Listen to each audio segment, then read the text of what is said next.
You came for my money. You got caught. My wife abandoned me when I was diagnosed with cancer at 29.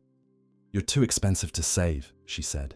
Real classy, right? 5 years later, I'm still here, still breathing, and still paying off medical bills that could fund a small country's defense budget.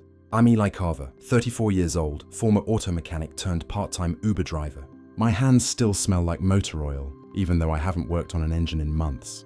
These days, I spend most of my time shuttling drunk college kids in airport runs, trying to scrape together enough money to keep the lights on in my crumbling craftsman house. The knock on my door came on a Tuesday morning in October. I was sitting at my kitchen table, staring at a stack of overdue bills, and wondering if ramen noodles counted as a balanced breakfast, when someone started pounding on my front door like they were trying to break it down. Mr. Carver. Mr. Elliot Carver. The voice was professional, crisp, not a bill collector then. They usually just left threatening notes. I opened the door to find a tall man in an expensive suit holding a leather briefcase. He looked like he'd stepped out of a law firm advertisement. All polished shoes and perfect haircut. I'm Daniel Freeman, attorney with Freeman & Associates. I need to speak with you about an inheritance. I almost laughed. I think you've got the wrong guy. Nobody in my family has 2 nickels to rub together. Are you Elliot James Carver, married to Veronica Lynn Carver, diagnosed with stage 3 lymphoma in 2019? My blood went cold. How do you know about my medical history? May I come in? This is rather complicated. I led him to my living room, which consisted of a sagging couch I'd bought at a garage sale and a coffee table held together with duct tape. Freeman didn't seem fazed by the surroundings. He opened his briefcase and pulled out a thick folder. Mr. Carver, you've been named as the beneficiary of a substantial inheritance. 63 million to be exact. I stared at him. That's not possible. The donor was Dr. Marcus Chen, a medical researcher who specialized in cancer treatment. He died 6 months ago and left specific instructions that his estate should go to someone who survived cancer without family support. Your case came to his attention through medical records. My head was spinning. 63 million. It was more money than I could comprehend. Why me? Dr. Chen's notes indicate he was impressed by your survival rate despite having no support system. He wanted his money to go to someone who understood what it meant to fight alone. Freeman pulled out a photograph and slid it across my coffee table. However, there's been some complications. Your estranged wife and her boyfriend have been contesting the inheritance, claiming you're mentally unfit to handle such a sum. The photograph showed Veronica and some guy I didn't recognize sitting in what looked like a lawyer's office. She looked exactly the same as when she'd walked out on me. Perfect blonde hair, designer clothes, that cold smile that used to make my stomach flip. Now it just made me angry. Who's the guy? Derek Ames. He works in pharmaceutical sales. Apparently, he's been advising your wife on how to challenge the inheritance. I studied the photo more carefully. Derek looked like every pharmaceutical sales rep I'd ever met. Artificially white teeth, gym-built physique, expensive watch. The kind of guy who probably called everyone buddy and drove a BMW with vanity plates. What kind of challenge? Freeman's expression darkened. They're claiming the cancer affected your judgment, that you're not capable of managing money responsibly. They've filed paperwork requesting a competency hearing. Can they do that? They can try, but Mr. Carver, there's something else you should know. Freeman pulled out his phone and showed me a social media post. This went live an hour ago.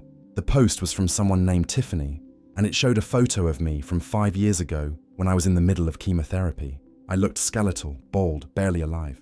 The caption read, Eli's cancer was totally fake. He's been scamming the system for years. #cancer fraud, #exposed. I felt like someone had punched me in the stomach. That's not true. I know, but it has over 10,000 shares already. Your wife's friend appears to be quite influential on social media. I handed the phone back, my hands shaking with rage. So, let me get this straight. I survived cancer. My wife abandons me, and now she's trying to steal money that was left to me while her friends spread lies about my illness online. That's an accurate summary. Yes. I stood up and walked to my window, looking out at the street where I lived alone for 5 years. The same street where neighbors had stopped talking to me after Veronica left. Like divorce was contagious. The same street where I'd come home after chemotherapy sessions to an empty house because my wife couldn't be bothered to drive me to treatments. Mr. Freeman, what do I need to do to fight this? First, we need to document your current mental state. I'll arrange for a psychological evaluation. Second, we need to be prepared for this to get ugly. Your wife and her boyfriend seem determined to paint you as unstable. I turned back to face him. How ugly. Social media campaigns, character assassination, probably attempts to dig up anything they can use against you. People get vicious when this much money is involved. I thought about Veronica's face in that photograph, the calculating look in her eyes, the same look she'd had when she told me she was leaving. You don't understand, Mr. Freeman. It's already ugly. It's been ugly for 5 years. Freeman packed up his briefcase. I'll be in touch within 48 hours. In the meantime, I'd suggest staying off social media and avoiding contact with your wife or her associates. After he left, I sat on my couch staring at the business card he'd given me. 63 million. It was enough money to never worry about anything again. Enough to pay off every medical bill, buy a new house, maybe even take a vacation. But first, I had to deal with Veronica. The Pine Knot was the kind of bar where everyone knew your business before you walked through the door. It sat on the corner of Main and 3rd Street, a squat brick building with neon beer signs in the windows and a parking lot full of pickup trucks and motorcycles. I'd been going there since I turned 21, back when Veronica and I were still happy, and she'd sometimes meet me there after work. Now it was just my refuge, a place where I could nurse a beer and pretend the rest of the world didn't exist. I pushed through the heavy wooden door and immediately spotted them in the corner booth. Veronica and Derek sitting close together, her manicured hand resting on his forearm. She was laughing at something he'd said, that fake tinkle of a laugh she used when she wanted something. The bartender, a guy named Tommy, who'd known me for years, caught my eye and nodded toward the couple. "They've been here for an hour," he said quietly, "talking about you." "What kind of talk?" "The kind you probably don't want to hear." I ordered a beer and tried to ignore them, but their voices carried across the mostly empty bar. Derek had one of those loud, obnoxious voices that demanded attention. "The guy's obviously not stable," he was saying. "I mean, look at where he lives. Look at what he does for work. You can't trust someone like that with $60 million. 63 million, Veronica corrected. "And you're right. Eli never was good with money. Even before the cancer, he could barely manage his own checking account." I gripped my beer bottle so hard I thought it might shatter. She was rewriting history, making me sound like some kind of financial disaster. I'd managed our household budget for 8 years of marriage. I'd been the one who made sure the bills got paid, who balanced the checkbook, who planned for the future. "The cancer thing is perfect though," Derek continued. "We can claim it affected his brain function. Cheo brain, they call it. Makes people forgetful, confused. A judge would have to question whether he's competent. Tiffany's post is already going viral." Veronica said, "By tomorrow, half the town will think he faked the whole thing." That's when I snapped. I stood up, walked over to their booth, and slid into the seat across from them. "Hello, Veronica." She looked up, startled. For just a second, I saw something that might have been guilt across her face. Then her expression hardened into the cold mask I remembered from our last fight. "Eli, what are you doing here?" "Having a drink in my regular bar." "The question is, what are you doing here?" Derek leaned forward, puffing out his chest like some kind of territorial animal. "We're having a private conversation, buddy. Why don't you find somewhere else to drink?" I looked at him carefully. Up close, he was exactly what I'd expected. Spray tan, perfectly styled hair, expensive clothes that probably cost more than I made in a month. The kind of guy who'd never had a real problem in his life. "Actually, Derek, it is Derek, right? I think we should talk. All 3 of us. There's nothing to discuss." Veronica said, "You'll get your competency hearing, and then we'll see what a judge thinks about your ability to handle money." "Funny thing about that," I said, taking a sip of my beer. "I've been doing some research on you, Derek. Pharmaceutical sales, right? That's interesting work. Good money, I bet." Derek's confident expression flickered. "What's your point?" "No point. Just curious about the man who's been giving my wife legal advice. Tell me, how's your credit score these days?" The color drained from Derek's face. Veronica looked between us, confused. "I don't know what you're talking about," Derek said. "Sure you do. See, the thing about driving Uber is you meet all kinds of people, including a guy named Steve, who works at First National Bank. Steve's got some interesting stories about local pharmaceutical sales reps who've been having trouble with their car payments." Derek stood up abruptly. "Come on, Veronica. We don't have to listen to this." But Veronica was staring at him with a new expression. "Derek, what's he talking about?" "Nothing. He's just trying to cause trouble." I pulled out my phone and opened the voice recording app I'd been running since I sat down. "Actually, I think the trouble started about 5 minutes ago when you 2 were discussing my chemo brain and planning to defraud me out of an inheritance. You can't record us without permission," Derek sputtered. "Actually, in this state, I only need one party's consent for audio recording. That would be me." I looked at Veronica. "Did you know your boyfriend here owes $40,000 on a BMW he can't?" afford, or that his company's been garnishing his wages for the past 6 months. Veronica's face went white. Is that true? Veronica, don't listen to him. He's obviously desperate. The desperate one is you, Derek, which explains why you're so interested in my inheritance. I stood up and dropped a $10 bill on the table. Here's what's going to happen. You're going to withdraw your competency challenge, and you're going to tell your friend Tiffany to delete that post about me faking cancer. Or what? Veronica demanded. I smiled at her, the same cold smile she'd given me the day she left. Or I'm going to make both of your lives very uncomfortable. You see, I've learned a lot about fighting dirty in the past 5 years. Cancer didn't end me, but it definitely taught me how to survive. I started to walk away, then turned back. Oh, and Veronica, next time you want to have a private conversation about destroying your ex-husband, maybe don't do it in his favorite bar. As I headed for the door, I could hear them starting to argue behind me. Derek's voice was getting higher and more panicked, while Veronica's was getting colder and more controlled. It was the sound of a partnership beginning to crack under pressure. Tommy caught my arm as I passed the bar. That was something, he said quietly. That was just the beginning. The next morning, I woke up to 17 missed calls and 43 text messages. Most of them were from numbers I didn't recognize, but a few were from people I used to consider friends. The first text I opened was from my old friend Jake. Dude, what the heck? Tiffany saying you faked cancer. That's messed up.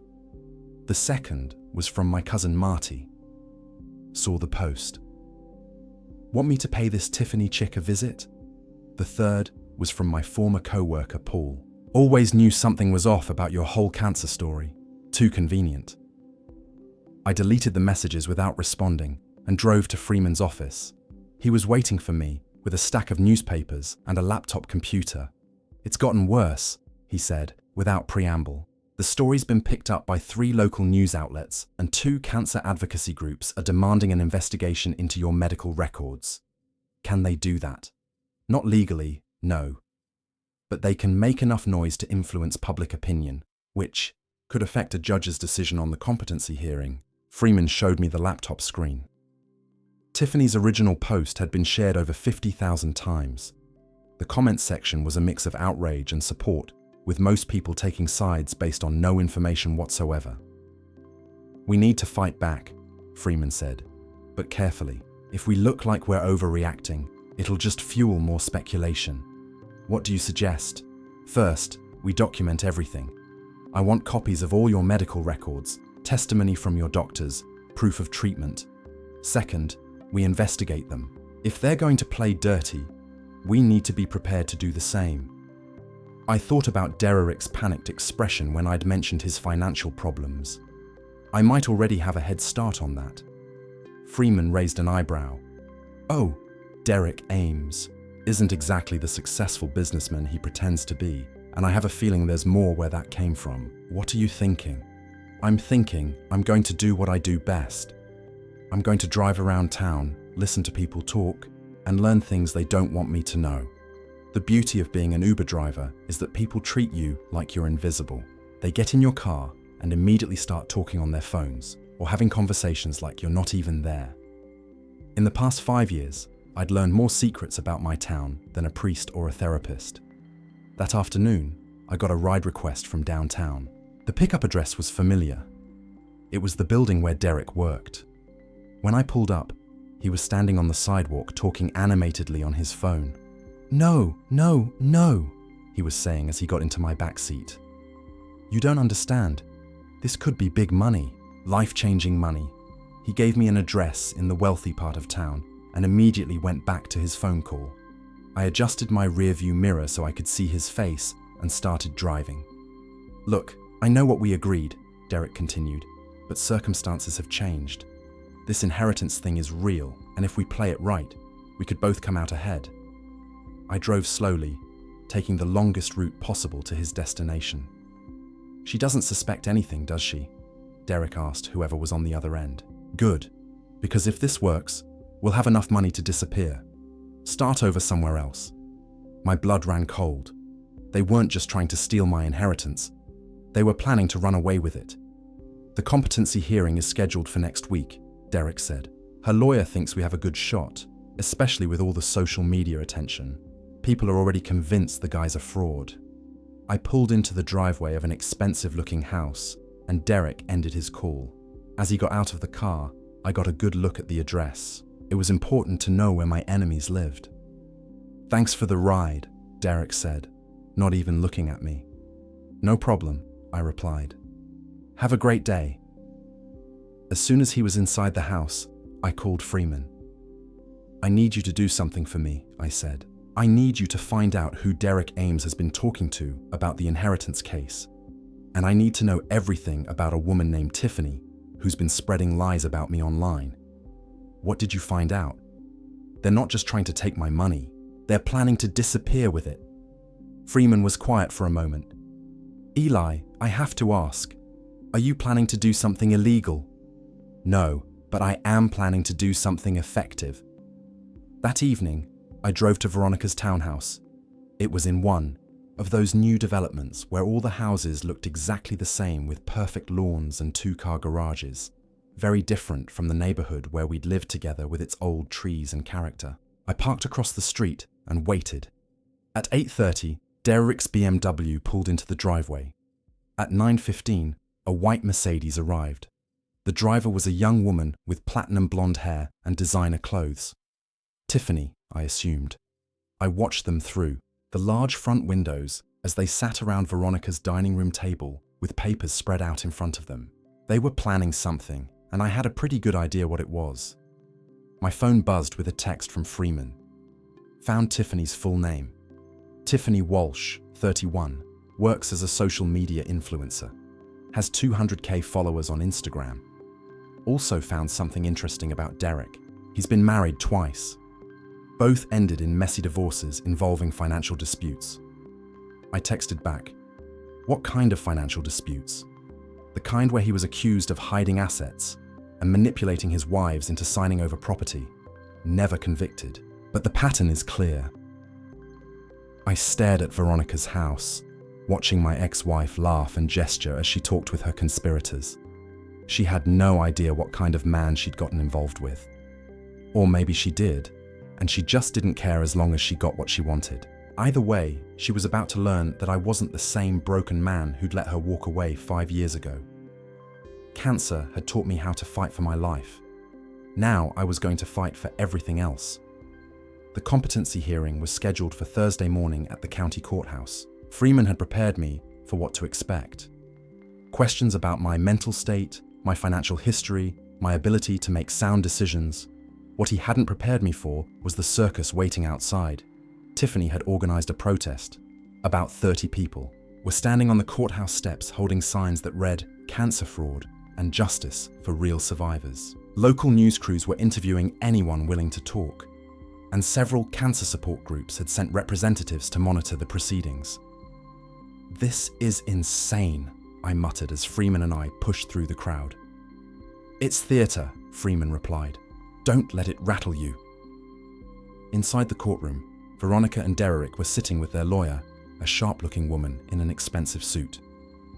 Veronica had dressed conservatively for the occasion.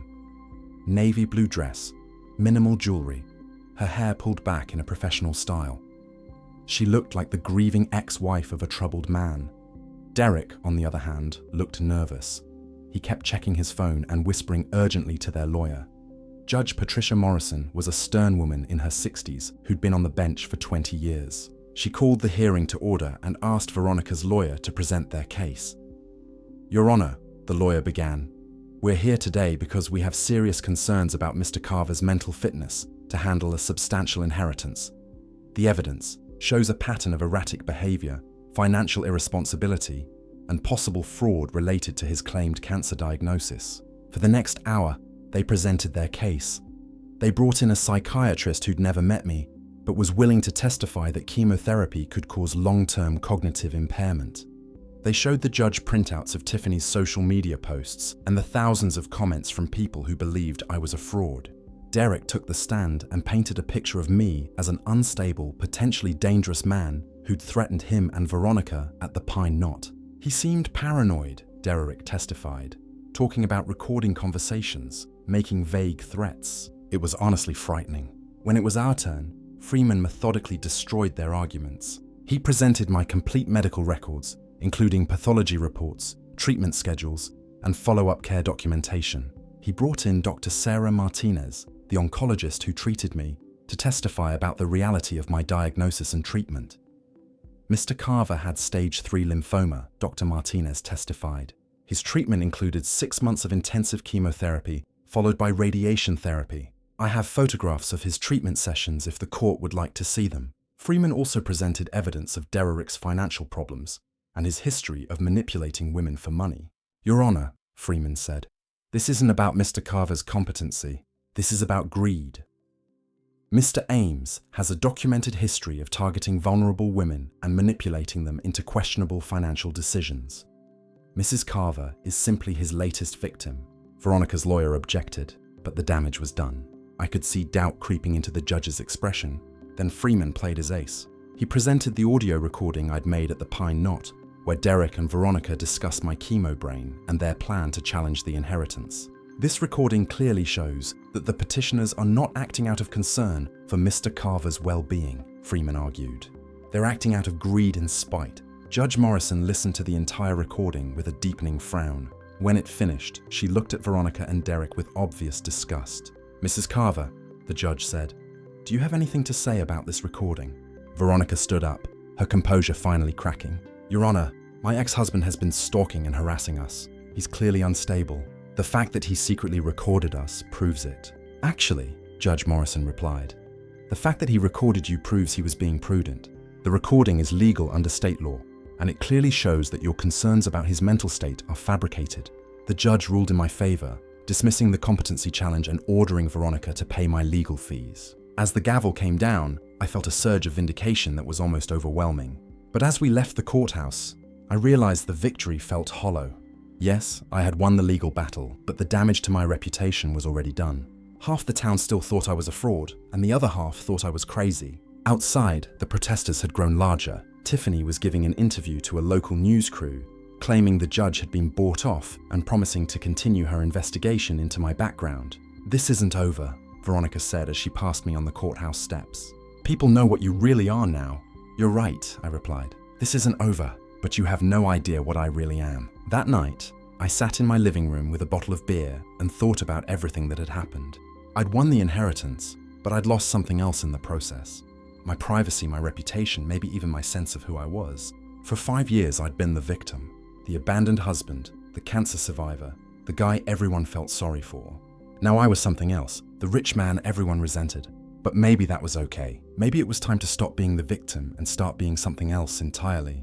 I picked up my phone and called Freeman. I want to discuss strategy, I said. Strategy for what? For making sure this really is over. The inheritance money hit my account on a Monday morning in November, 63 million minus taxes and legal fees, but still more money than I'd ever imagined having. I stared at the bank balance on my phone screen for a full 5 minutes, trying to make it feel real. My first instinct was to pay off every debt I owed. The medical bills, the mortgage, the credit cards I'd maxed out trying to survive. But Freeman had advised me to wait, to think strategically about how I used the money. Once you start spending, he'd said, people will be watching every move you make. Make sure your first moves are the right ones. I spent the week researching Veronica, Derek, and Tiffany. It's amazing what you can learn about people when you have unlimited resources and a good private investigator. Derek Ames wasn't just broke. He was drowning in debt. The BMW was 3 payments behind. His credit cards were maxed out, and his ex-wives were both pursuing him for unpaid alimony. He'd been borrowing money from his pharmaceutical company's petty cash fund, probably planning to pay it back when he got his hands on my inheritance. Tiffany Walsh was equally interesting. Her social media influence was built on a foundation of lies, fake followers, bought engagement, sponsored posts for products that didn't exist. She was being investigated by the Federal Trade Commission for fraud, and several companies were suing her for breach of contract. But Veronica was the most interesting of all. My ex-wife, it turned out, had been having an affair with her boss, Jake Morrison, for over a year. She was also skimming money from her company's marketing budget, using it to fund her lifestyle while she waited for Derek's get-rich-coup schemes to pay off. Armed with this information, I began my campaign. First, I dealt with Derek. I bought his debt, all of it. The car loan, the credit cards, the money he owed his ex-wives. When you have $60 million, you can buy almost anything, including the right to collect on someone else's debts. On Wednesday morning, Derek woke up to find his BMW being repossessed. Not by the bank, but by a company I'd hired. They were very professional about it and very public. Half his neighborhood came out to watch as they loaded his precious car onto a flatbed truck. That afternoon, Derek received a certified letter informing him that all his debts had been consolidated and were now owned by Carver Holdings, LLC. He had 30 days to pay in full or face legal action.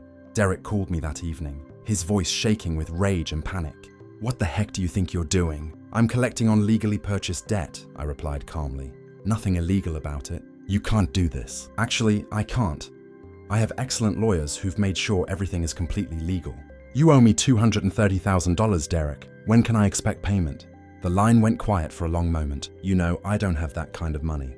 "Then I guess you should have thought about that before you tried to steal mine." Next, I turned my attention to Tiffany. I hired a team of social media experts to document every fake follower, every fraudulent post, every violation of FTC guidelines they could find. Then I compiled it all into a comprehensive report and sent it to every company she'd ever worked with, every platform she'd ever used, and every government agency that might be interested. Within a week, Tiffany's Instagram account was suspended. Her YouTube channel was demonetized, and she was facing federal charges for wire fraud. Her carefully constructed online empire collapsed like a house of cards, but Veronica required a more personal touch. I started by buying the company where she worked. It was a small marketing firm with about 30 employees, and the owner was looking to retire. I paid twice what it was worth and became Veronica's new boss overnight. I didn't fire her immediately.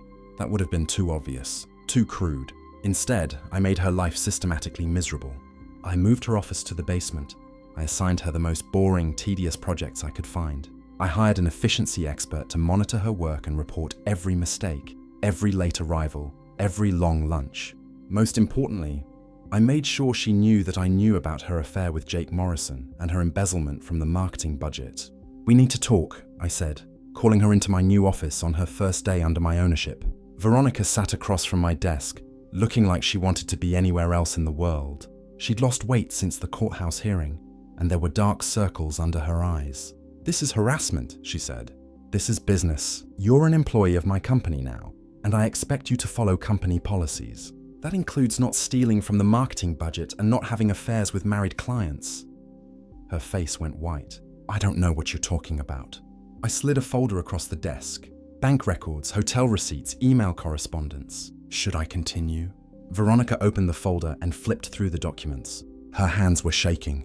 "What do you want?" "I want you to understand what it feels like to have your life destroyed by someone who's supposed to care about you." "Eli, please. I know I hurt you, but nothing. You left me to die alone, and then you tried to steal money that was meant to help cancer survivors. You made my life heck, and now I'm returning the favor." Veronica started crying, but they weren't the tears of someone who was sorry.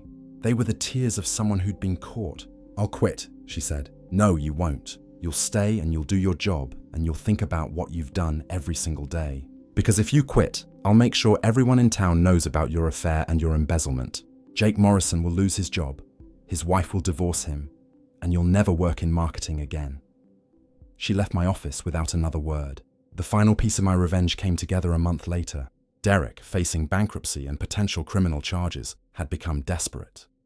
He'd started selling everything he owned, including information about Veronica's criminal activities. I used that information to have Veronica arrested for embezzlement. The amount she'd stolen wasn't huge, about $15,000 over 2 years, but it was enough for felony charges. The arrest made the local news. The same reporters who'd covered Tiffany's cancer fraud allegations were now covering Veronica's very real financial crimes. The irony wasn't lost on me. Derek tried to flee town, but my private investigators were watching him. They tipped off the police about his location, and he was arrested at a bus station 3 counties away. Tiffany, facing federal charges and complete financial ruin, posted a public apology on what was left of her social media presence. She admitted that her cancer fraud allegations had been false and asked for forgiveness from the cancer community. 6 months after the inheritance hearing, all 3 of my tormentors were facing criminal charges. Derek and Veronica were looking at prison time, and Tiffany was facing federal prosecution. I should have felt satisfied. I should have felt vindicated. Instead, I felt empty. The money hadn't made me happy. The revenge hadn't healed the wounds they'd inflicted. I was rich, but I was still alone. I was powerful, but I was still angry. One evening, I was sitting in my old house. I'd never moved despite being able to afford anything I wanted. When Freeman called, "It's over," he said. Derek took a plea deal. 5 years for fraud and embezzlement. Veronica's trial starts next month, but her lawyer thinks she'll take a deal too. 2 to 3 years probably. And Tiffany, federal prosecutors are offering her probation if she cooperates with their investigation into social media fraud. She'll have to pay back everything she stole, but she'll avoid prison. I hung up the phone and looked around my living room. Nothing had changed. Same sagging couch, same duct-taped coffee table, same stack of bills on the kitchen counter, though now I could afford to pay them. The revenge was complete, but it hadn't brought me peace. It had just made me into something I wasn't sure I wanted to be. I walked to my kitchen window and looked out at the street where I'd lived for 15 years. The same street where neighbors had avoided me after Veronica left, where I'd struggled alone through cancer treatment, where I'd rebuilt my life from nothing. Tomorrow I decided I would start over. I would use the money for something good, something that honored Dr. Chen's intentions. I would help other cancer patients who were fighting alone the way I had fought. But tonight, I allowed myself to feel satisfied. My enemies had been defeated, justice had been served, and I had proven that sometimes the victim can become the victor. The cancer hadn't ended me, the abandonment hadn't broken me, and in the end, I had won.